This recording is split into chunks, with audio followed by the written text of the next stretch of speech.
Hey, this is Tiqqle, and this is the Halls of Atonement Too Long Didn't Read Mythic guide. We also have a Google Doc where you can copy and paste in the boss mechanics to save your teammates, but let's go ahead and jump into it very quickly. You're probably already in the dungeon. The first thing is there's these shard mobs that you have to kill before you kill the first boss. They do a ton of AoE damage, so be careful. And there's also bear trash in the dungeon. The tank will have to kite them as it will do a stacking bleed, doing massive amounts of damage. Now for the first boss, the key is you need to stay in the red circle or else you'll be feared and killed. The boss needs to pull the boss into the middle of the room, and everyone needs to avoid the red circles on the ground, as well as these laser beams that will go out from the boss, spinning and rotating. They will also reverse rotation, just be aware of that. Next up, there's going to be trash mobs that will be doing a turn to stone cast. This cast needs to be interrupted as it will do big damage and AoE stun everybody. For the second boss, you want to tank the boss in the middle of the room. Watch out for puddles on the ground. You need to be DPSing the boss down and spreading out. There will be ads that will spawn. You need to then interrupt them and try to group them up the best that you can, because the boss will target one person with Stone Shattering Leap, putting a circle around them.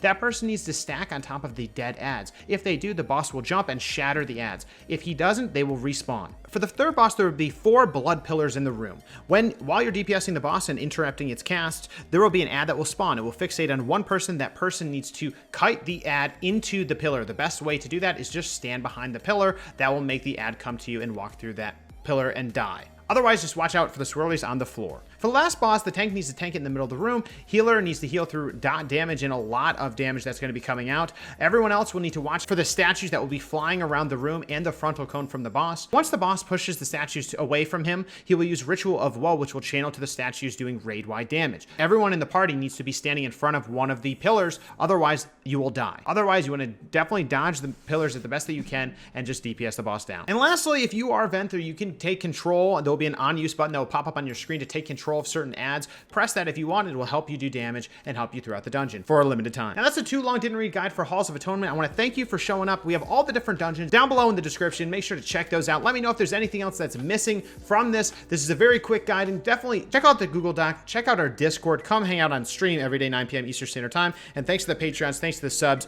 We'll see you in the next one.